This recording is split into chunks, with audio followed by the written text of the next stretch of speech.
સમસ્ત પરિવારજનોને મારા નમસ્કાર. ઉપસ્થિત તમે છો તો લાગે છે ઉપવન, ઉપસ્થિત તમે છો તો લાગે છે ઉપવન. કલાકારનું ચિત્ર સંપૂર્ણ જાણે, જો તમે ના હો તો કોઈ કહી ઉઠે કે વિધાતાની કોઈ કસર થઈ ગઈ છે. આજે જ્યારે સમસ્ત અજુડિયા પરિવાર અહીંયા એકત્રિત થયું હોય ત્યારે થોડું પરિવાર વિશે કહેવાનું મન થાય.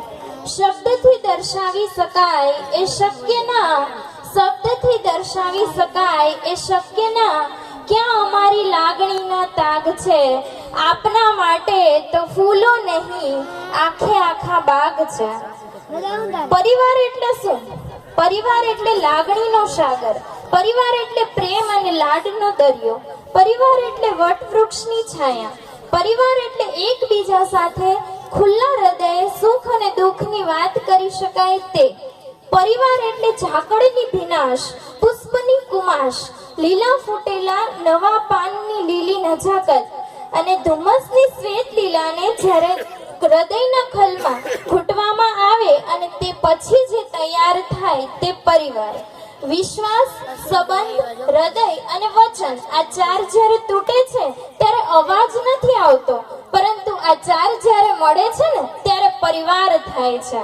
સફળતા વિશે વાત કરીએ તો કોઈકે કહ્યું છે કે સફળતા તેની હસ્તરેખામાં નથી હોતી, સફળતા તેની હસ્તરેખામાં નથી હોતી જેની હસ્તરેખામાં પરિવાર નથી હોતો.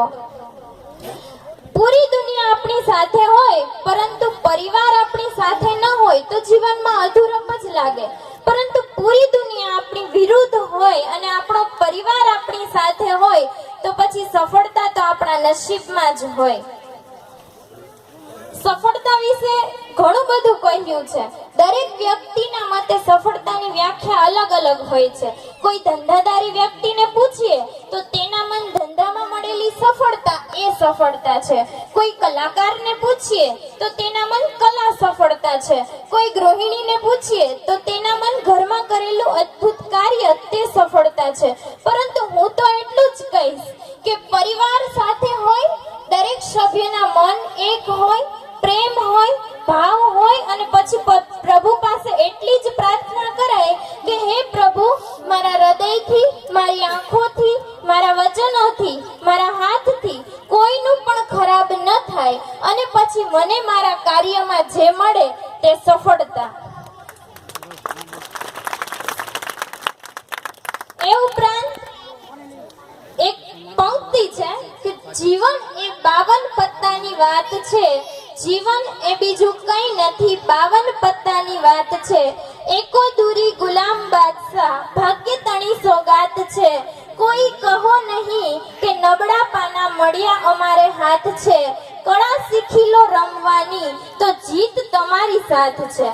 જો પરિવારમાં એકતા પ્રસરી રહે ને તો આજના આ ટેકનોલોજીના યુગમાં પણ કોઈની મજાલ નથી કે આપણા પરિવારના કોઈ સદસ્યને સફળતા હાસિલ કરતા રોકી શકે.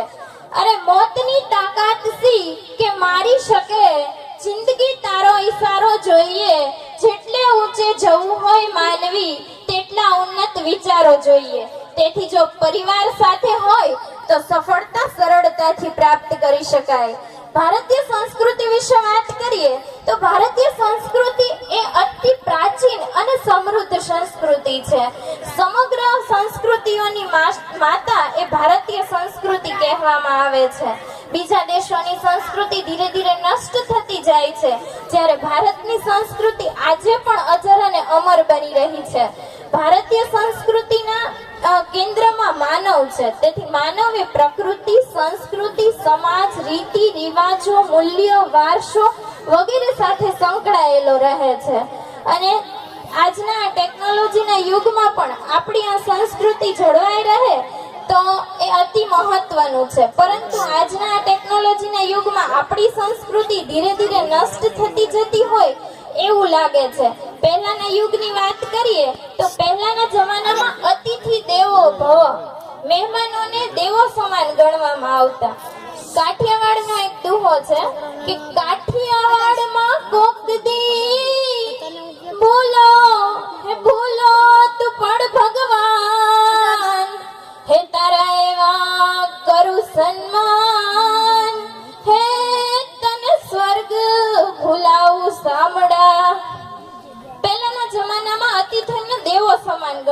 આવતા, જ્યારે આજે તો મહેમાન ઘરમાં બિલકુલ ન જોઈએ, કારણ કે સમય જ નથી.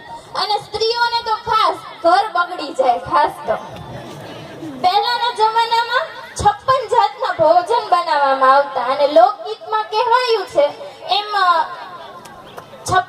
ઉતારા ઓરડા, પોઢણ ઢોલિયા, મુખવાસ એલચી, આવું બધું મહેમાનો માટે કહેવામાં આવતું. જ્યારે આજે બધું હોટલમાં થાય છે. ઉતારાથી માંડી અને આવજો સુધી બધું જ હોટલમાં. પહેલાના જમાનામાં ઝૂંપડીઓ અને કાચા ઘરના મકાનો હતા, પરંતુ તેના દરવાજા ઉપર લખેલું હતું કે સુસ્વાગતમ. જ્યારે આજે મોટા મોટા મકાનો થયા છે, બંગલાઓ બંધાયા છે, પરંતુ દરવાજા ઉપર લખેલું હોય કે કૂતરાથી સાવધાન, રજા સિવાય કોઈએ પ્રવેશવું નહીં. આમાં ઘરમાં કઈ રીતે જવું? કબીરની એક પંક્તિ છે કે આવ નહીં આદર નહીં, નહીં નહીં નો માને, ઉસ ઘર કદી ન જાય, ભલે કંચન બરસે મેં. સોનાનો વરસાદ થતો હોય, રૂપિયાની પથારી હોય, પરંતુ જ્યાં આદર અને સન્માન ન મળે ત્યાં જવું નકામું છે.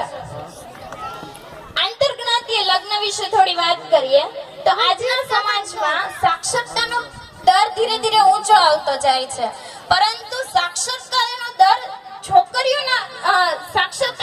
છોકરીઓમાં ખૂબ ઊંચો આવતો જાય છે, જ્યારે છોકરાઓમાં સાક્ષરતાનો દર ખૂબ નીચો જોવા મળે છે. જેથી કરી અને આજની છોકરીઓ આંતરજ્ઞાતીય લગ્નને પસંદ કરે છે. આજે જ્યારે પાત્રની પસંદગી કરવાની થાય ત્યારે છોકરીઓ ખૂબ ઊંચી અપેક્ષા રાખે છે. પોતાની ક્ષમતાના પ્રમાણમાં તેમની અપેક્ષાઓ ખૂબ ઊંચી હોય છે.